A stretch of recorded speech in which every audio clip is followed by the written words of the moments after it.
5:30 a.m. on October 31, 1943, Technical Sergeant Arthur Bino crouched behind the twin .50 caliber machine guns in the top turret of a B-24 Liberator over H-Hyong. Scanning the sky as 29 Japanese Zero fighters ascended toward his formation through scattered clouds at 12,000 feet. He was 32 years old, had flown 17 combat missions over Japanese-occupied territory, and already had 7 confirmed kills. The Japanese had launched 29 Mitsubishi S-6M0 fighters from Guam Airfield to intercept the morning raid. Bino's squadron had lost 11 gunners over the previous 4 months. The pattern was predictable. Japanese pilots spotted the bright streaks of tracer fire arcing from American bombers, followed the glowing lines straight back to the gun positions, and most gunners never survived the first pass. Every B-24 gunner in the 14th Air Force loaded their ammunition belts the same way, 4 ball rounds, 1 tracer, repeated. The tracers were meant to help gunners adjust aim, to show exactly where bullets were going. Bino thought it was the most foolish idea he had ever encountered. Growing up in Bisbee, Arizona, he had been captain of the football team at Bisbee High School in 1928. After graduation, he worked as an electrician in the copper mines,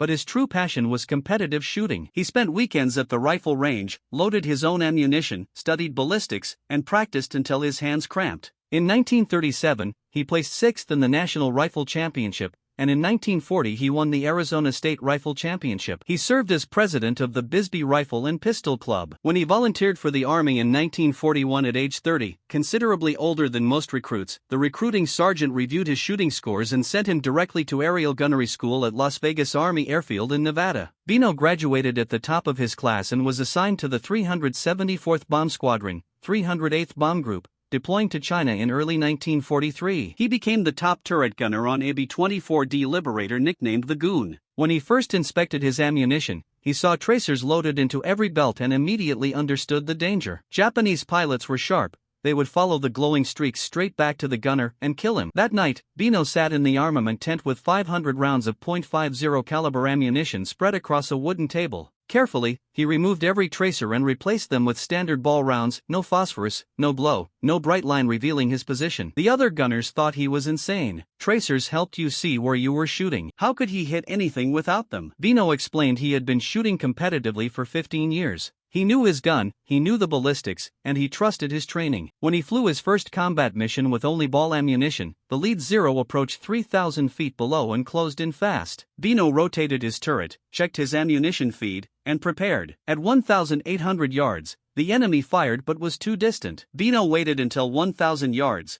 then squeezed the trigger. The twin .50s roared, 50 rounds per second, no tracers, no glowing line, just invisible death cutting through the air at 2,900 feet per second. The Zero's canopy shattered, it rolled left, trailing smoke. Bino immediately tracked the second Zero, fired a 3-second burst, and its engine exploded. 2 down in 40 seconds, and the Japanese had no idea where the fire originated. He rotated right, fired on another attacker, and tore off its wing. 3 kills. Other gunners fired with tracers, drawing attention. 2 B-24s were hit, and 16 American gunners died in the next 90 seconds. Bino's bullets arrived silently. Invisibly, he was death from nowhere. Another Zero dove for a belly attack. Bino fired straight down, destroying it. In the 8-minute engagement, he fired 640 rounds, barrels glowing red, and destroyed 5 Zeros over the rice paddies and 2 more over the Gulf. Returning to Changkong Airfield 3 hours later, his squadron commander had counted 7 confirmed kills. Bino had achieved the highest single mission score of any bomber gunner in the 14th Air Force. Within a week,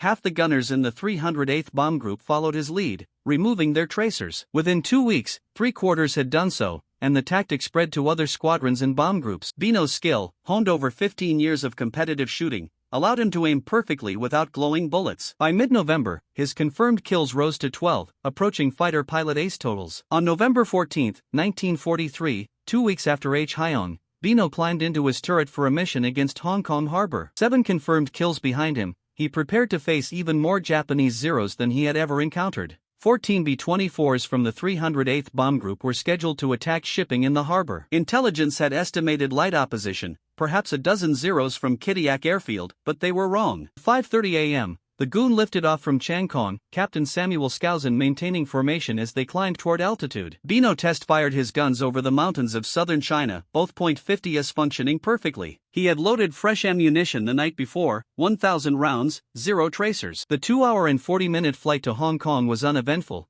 but the climb to bombing altitude at 14,000 feet signaled the impending engagement. The South China Sea stretched gray and empty below them. At 0810, the bombers spotted Hong Kong Island through scattered clouds. At 0812, the first Zeros appeared. Japanese commanders at Kitiak had been expecting the raid. They had scrambled every available fighter. 34 Mitsubishi S-6M Zeros climbed to intercept the American bombers. Bino counted them through his gun sight. More fighters than he had ammunition for. More fighters than his entire squadron could handle. This was going to be dangerous. The Zeros attacked in coordinated pairs. They had learned from previous encounters with American bombers. They no longer made single passes. They swarmed. 2 fighters would attack from the nose while 2 more came from the beam and 2 more from below, overlapping fields of fire, overwhelming defensive positions. The lead Zero came in high and fast. Bino tracked him and fired a 4-second burst. The Zero's engine disintegrated. The fighter snapped inverted and fell. 1 down. 2 more Zeros attacked from the right. Bino rotated his turret and caught the leader with a concentrated burst to the cockpit. The second Zero broke off. 2 down. A Zero made a head-on pass at the goon. Bino could not bring his top turret to bear on a target directly ahead. He watched the nose gunner's tracers stream toward the fighter. The Zero's guns flashed. 20mm rounds punched through the goon's nose section. The bombardier, First Lieutenant Malcolm Sanders, took a direct hit. He died instantly. 3 Zeros attacked from below. Bino rotated his turret downward and fired at the leader. The burst struck the Zero's wing root. The wing folded,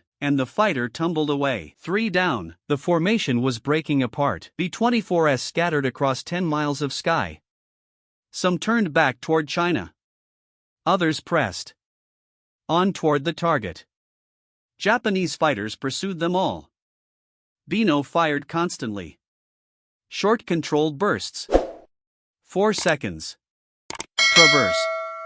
Fire. Traverse. Fire.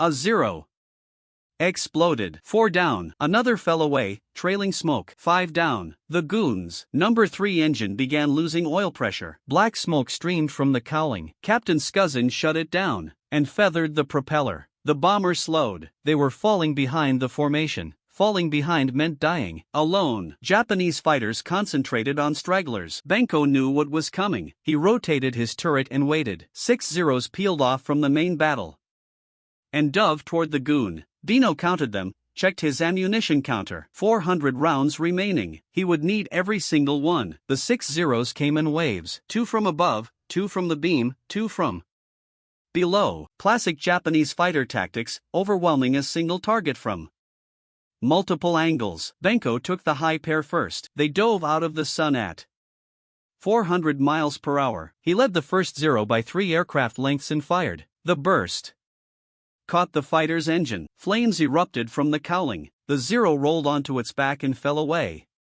burning. 6 down. The second Zero from above broke right. Bino tracked him through the turn and fired a 2C burst. The rounds walked across the Zero's fuselage. The canopy shattered. The fighter went into a flat spin. 7 down. The beam attack came from the left. 2 Zeros in tight formation. They opened fire at 1,200 yards. Their 20mm rounds tore through the goon's left wing. Hydraulic fluid sprayed across the aluminum skin. Benko rotated his turret and engaged the leader. His first burst missed. He corrected and fired again. The Zero's wing exploded. 8 down. The second Zero from the beam continued his attack run. His guns flashed. Rounds punched through the goon's tail section. The rudder shredded. Captain Scuzzin fought to keep the bomber level. Bino fired at the attacking Zero. A 3-second burst. The rounds hit the fighter's fuel tank. The Zero disintegrated in a ball of orange fire. 9 down. The 2 Zeros attacking from below pulled up hard. 1 positioned himself directly beneath the goon where Bino's top turret could not reach him. The other climbed for another pass. Bino rotated his turret to track the climbing Zero. His ammunition counter read 140 rounds. He squeezed the trigger. Nothing happened. The guns had jammed. He cleared the jam in 8 seconds, pulled the charging handles, recharged both weapons. The Zero was 500 yards out and closing. Bino fired. The burst shredded the Zero's tail section. The fighter spun out of control. 10 aircraft damaged or destroyed in 12 minutes. But the goon was dying. Number 3 engine dead. Number 4 engine overheating. Hydraulics failing. Rudder damaged. The bomber was losing altitude at 300 feet per minute. Captain Squadron called the crew on the intercom. They were 40 m from the Chinese coast. He did not know if the bomber would make it. He ordered everyone to prepare to bail out. Binko looked down at the South China Sea. Japanese patrol boats moved between the islands. The water was cold. November. If they went down in the ocean, Japanese vessels would reach them within an hour. Capture meant torture. Execution. He had heard the stories. The goon crossed the coastline at 8,000 feet, still losing altitude. Captain Squadron aimed for Quain Airfield 160 miles inland. The number 4 engine began throwing sparks. At 6,000 feet, the number 4 engine caught fire. Flames streamed past the wing. The fire suppression system failed. Captain Squadron gave the order, "Bail out now." The co-pilot, First Lieutenant Ralph Bowers, went first. He jumped from the nose hatch and his parachute deployed. Clean. The navigator, First Lieutenant Daniel Palmer, followed. Bingo climbed down from his turret. The radio operator, Technical Sergeant William Novak, was already at the waist gun window. 3 more crew members were lined up. Bingo grabbed his parachute pack. The bomber was at 4,000 feet when he reached the hatch. Below him was occupied China. Japanese troops controlled every village, every road, every rice paddy. Captain Squadron shouted from the cockpit. He was staying with the aircraft. He would try to land it at Kwa Lin. The engineer, Technical Sergeant Archie Flaherty, stayed with him. So did Novak. Bingo looked at the burning engine, looked at the altimeter. 3,800 feet. He made his decision. He jumped. His parachute deployed at 3,000 feet. He drifted down toward the hills of southern China and toward whatever was waiting for him on the ground. Bingo hit the ground in a bamboo grove 17 miles northeast of Hong Kong. He rolled to absorb the impact, cut away his parachute harness, gathered the silk canopy, and stuffed it under a fallen log. Japanese patrols would be searching for American airmen. A white parachute, visible from the air, meant capture within hours. He checked his survival kit: compass, water purification tablets, silk escape map of southern China, $47 in Chinese currency, a small pistol with 1 magazine, 8 rounds. The 308th Bomb Group had briefed all air crews on evasion procedures. Move at night, avoid roads and villages. Head north toward Free China. Chinese guerrillas operated in the mountains. They would help down American airmen reach nationalist lines. Bino oriented his compass. North was up the ridge line. He began walking. He covered 3 miles before sunset. The terrain was steep, dense vegetation, no trails. He heard voices in the valley below. Japanese or Chinese, he could not tell. He kept climbing. At dusk, he found a position in thick underbrush and stopped to rest. He had not eaten since breakfast at Changkong 13 hours earlier. His survival kit contained no food. He drank water from a stream and settled in to wait for full darkness. He thought about the goon, whether Captain Squadron had made it to Kwa, whether the crew who bailed out had survived, whether anyone was searching for him. He did not know that 5 of the 7 crew members who bailed out were already safe. Co-pilot Bowers had landed near a Chinese village. The villagers hid him for 2 days. Then guerrillas escorted him to nationalist lines. Navigator Palmer made it out. So did Waist Gunner Staff Sergeant Casper Terriel. So did Tail Gunner Technical Sergeant Robert Kirk. So did Observer Captain James Edney. He did not know that Captain Squadron had performed a miracle. Despite the dead engine and fire damage and shredded controls, Squadron had wrestled the goon to the runway at Kwa. The landing gear collapsed on touchdown. The bomber skidded 1,500 feet and stopped 50 yards from a revetment. Squadron, Flay Hardy, and Novak walked away without injuries. Goon would never fly combat again. But the crew had survived. He did not know that Bombardier Sanders was the only man who died in the aircraft, or that he and Sanders were the only 2 casualties from the mission. What Binko did know was that he was alone in occupied China, with a pistol and 8 bullets. At midnight, he resumed walking. He followed the ridge line north. The moon gave enough light to navigate. He moved slowly, carefully. Every sound made him Freeze, every shadow could be a Japanese patrol. By dawn, he had covered another 7 miles. He found a concealed position on a hillside and tried to sleep. Exhaustion hit him hard. He had been awake for 26 hours, flown a combat mission, bailed out of a crippled bomber, walked 10 m through enemy territory. He slept for 3 hours. Then voices woke him. Close, maybe 50 yards down slope. He looked through the brush. 6 men in uniform moving up the trail. Japanese infantry. They were searching the hillside methodically. One of them carried a parachute, white silk, not someone else from the crew. Bino pressed himself flat against the ground. The patrol passed within 30 feet. They did not see him, but they were moving in the direction he needed to go, north, between him and Free China. He waited 2 hours. Then he tried to move around the patrol's position. He made it half a mile before he heard dogs barking. Japanese troops used dogs to track down airmen. The barking was getting closer. Binko started running. The dogs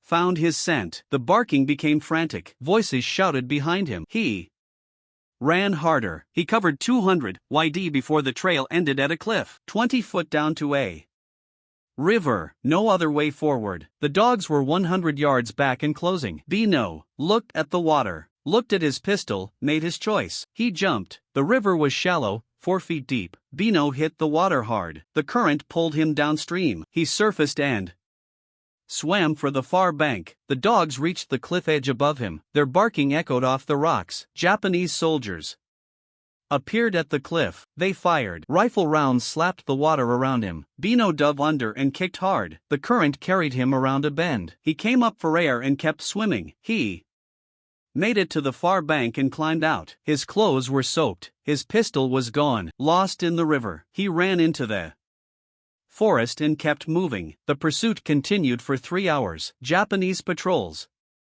had spread across the valley. They knew an American airman was in the area. They had found parachutes. They had tracking dogs. They had radio communication between patrol units. Bino had wet clothes and no weapon. He tried to circle north. Japanese troops blocked that route. He tried to move west. More troops. The patrols were tightening a net around him. Standard Japanese infantry tactics for hunting down enemy personnel. By mid-afternoon on November 15, Bino was exhausted. He had not eaten in 32 hours. He had walked and run nearly 20 miles through mountainous terrain.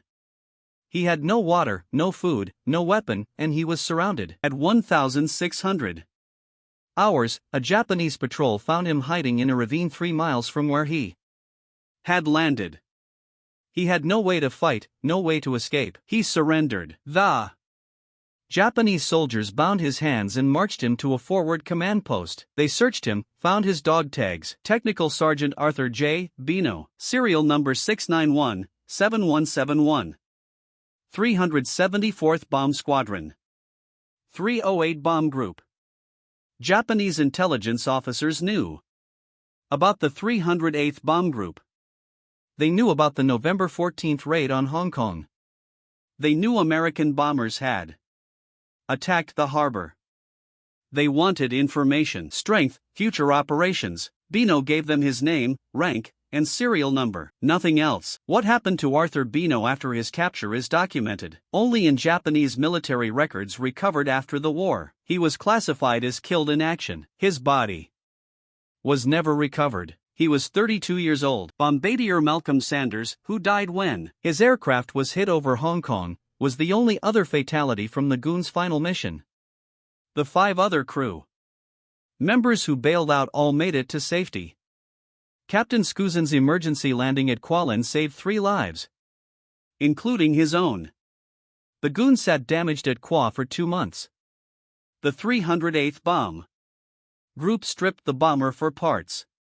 The aircraft was eventually repaired enough to fly non-combat missions. It served as a transport for the rest of the war. In 1946, the Goon crashed into the Philippine Sea while flying supplies. 4 crew members died. The bomber that had survived Hong Kong finally went down, but in November 1943, as the Goon Limped back to Kwa and Arthur Bino disappeared into Japanese custody. Nobody in the 14th Air Force knew the final count from the Hong Kong mission. Intelligence officers reviewed gun camera footage from all surviving B-24s. They interviewed returning gunners. They compiled combat reports. They counted confirmed kills. Bino's top turret cameras had recorded the entire engagement. Intelligence officers watched the footage frame by frame. They counted each zero hit, each fighter destroyed. They verified each kill against witness statements from other crew members who had observed the Japanese fighters go down. The final tally was 9 confirmed aerial victories for Technical Sergeant Arthur Bino on November 14, 1943. Combined with his 7 confirmed kills from the H. Hyong raid on October 31,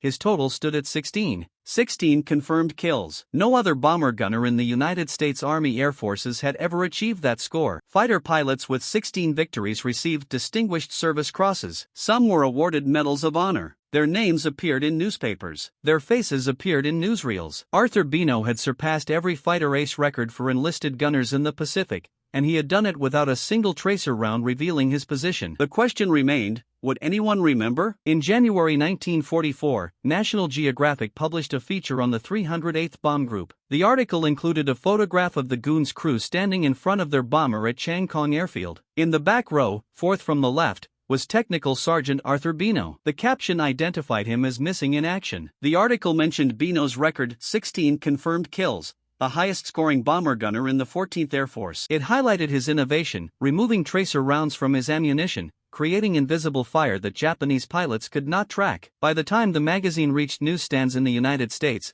Bino's modification had spread throughout the entire 14th Air Force, then to the 10th Air Force in India, and finally to the 20th Air Force flying B-29 missions against Japan. Thousands of bomber gunners removed their tracers. Loss rates among aerial gunners decreased by 18% in the first quarter of 1944. Bino's squadron commander submitted a recommendation for the Medal of Honor, citing 16 confirmed aerial victories, combat action under fire, innovation that saved American lives, and leadership that influenced tactics across multiple air forces. The recommendation progressed through channels. 14th Air Force Headquarters approved it. China-Burma-India Theater Headquarters approved it. It reached the War Department in Washington in March 1944. The War Department denied the Medal of Honor. Their reasoning was documented in the official response: aerial gunners, regardless of kill count, did not qualify for the nation's highest award under existing criteria. The Medal of Honor was reserved for actions involving extreme risk beyond normal combat duties. Shooting down enemy aircraft from a defensive gun position, even 16 aircraft, did not meet the threshold. Fighter pilots with 16 kills received Distinguished Service Crosses, some received Medals of Honor. The difference was that fighter pilots were officers, gunners were enlisted men. The War Department never stated this explicitly, but the pattern was clear in the awards records. Bino received the Silver Star. The citation praised his exceptional aerial gunnery skill and his innovative removal of tracer ammunition. He received the Legion of Merit for his contribution to bomber defensive tactics. He received the Purple Heart posthumously. His wife accepted the medals at a ceremony in Bisbee, Arizona, in June 1944. Their 12-year-old daughter stood beside her. Local newspapers covered the event. Then the story faded. After the war, the Air Force compiled statistics on aerial gunner effectiveness. Technical Sergeant Michael Aruth of the 379th Bomb Group held the highest confirmed kill count in the European theater with 17 victories. Aruth survived the war. Arthur Bino held the highest confirmed kill count among gunners killed in action, 16 victories, second highest overall in the entire United States Army Air Forces. His name appears on the tablets of the missing at Manila American Cemetery in the Philippines. His body was never recovered from China. Japanese records of prisoners executed in forward areas were poor. Bino's fate was officially recorded as killed in action on November 15, 1943. No further details were provided. Bisbee, Arizona, erected a memorial after the war, a cenotaph on Highway 90 between the Old Town and New Town. Arthur Bino's name was engraved in the stone.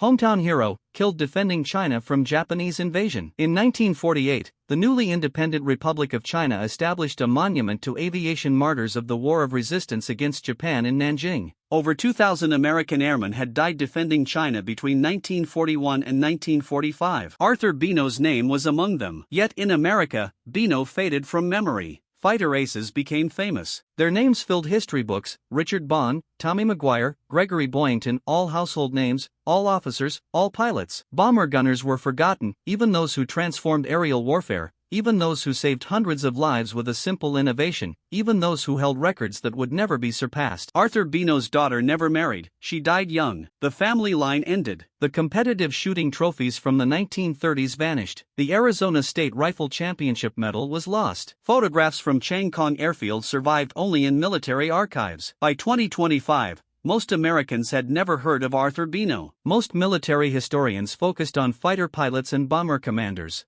Enlisted gunners received only footnotes, but the innovation endured. Modern military aircraft still avoid using tracer ammunition in situations where exposing gun positions creates a tactical disadvantage. The principle Bino demonstrated in 1943 remains valid. Invisible fire is more effective than fire that announces its origin. One man's refusal to follow standard procedure. One man's trust in his training. One man's seemingly foolish ammunition trick. 16 confirmed kills and a legacy that outlived his forgotten name. The final photograph of Arthur Bino shows him standing beside the goon at Changkong Airfield in late October 1943. 2 weeks before Hong Kong. He is 32 years old. His arms are crossed. His expression is calm. He looks exactly as he was, a man who mastered his craft better than anyone else in the sky. The photograph was taken for National Geographic, which sought to document American bomber crews in China, men standing beside their aircraft, men winning the war in the Pacific. Bino was not seeking heroism. He was seeking survival. He understood something most gunners never learned. Survival in aerial combat was not about courage. It was about mathematics, ballistics, probability, and eliminating variables that could get you killed. Tracer rounds were one such variable. They revealed enemy fighters exactly where you were, turning defensive gunnery into a beacon saying, "Come kill me." Bino eliminated that variable. The rest relied on training. 15 years of competitive shooting, thousands of hours at rifle ranges, loading his own ammunition, understanding trajectory, wind, lead time, and bullet drop, all of it translated directly to aerial gunnery. While other gunners depended on glowing tracers to show where their rounds traveled, Bino already knew. That knowledge kept him alive through 17 missions. It earned him 16 confirmed kills. It transformed how the entire United States Army Air Forces approached defensive gunnery, and it died with him in occupied China at age 32. The 308th Bomb Group continued missions for another 20 months after Bino disappeared. They bombed Japanese shipping, railroads, and supply depots. Gunners continued removing their tracers. Loss rates remained lower than before Halloween 1943. Few questioned why they were removing tracers. The adjustment became standard procedure. New gunners arriving from the States were instructed to strip tracers from their belts before their first mission. It was simply how things were done. The origin of the practice faded into squadron lore. In 1997, a military historian researching bomber defensive tactics discovered Bino's combat reports in the National Archives. The historian published a paper on aerial gunnery innovations. Bino's name appeared in academic journals. Military history websites began covering the story. A handful of researchers documented his record. In 2006, the Air Force released a retrospective on enlisted aerial gunners. Bino was featured, 16 confirmed kills, innovative tactics, killed in action November 15, 1943. His cenotaph still stands on Highway 90 in Bisbee. Travelers occasionally stop to read the inscription. Most do not recognize the name. A few photograph it. Fewer understand what he accomplished. If this story moved you as it moved us, do a favor, hit that like button. Each like tells YouTube to share this story with more people. Hit subscribe and turn on notifications. We are rescuing forgotten stories from dusty archives every day, stories of gunners who saved lives through innovation. Real people, real heroism. Drop a comment right now and tell us where you are watching from. Are you in the United States, United Kingdom, Canada, or Australia? Our community spans the globe. You are not just a viewer. You are helping keep these memories alive. Share your location. Tell us if someone in your family served. Just let us know you are here. Thank you for watching and for helping ensure Arthur Bino does not disappear into silence. These men deserve to be remembered, and you are helping make that happen.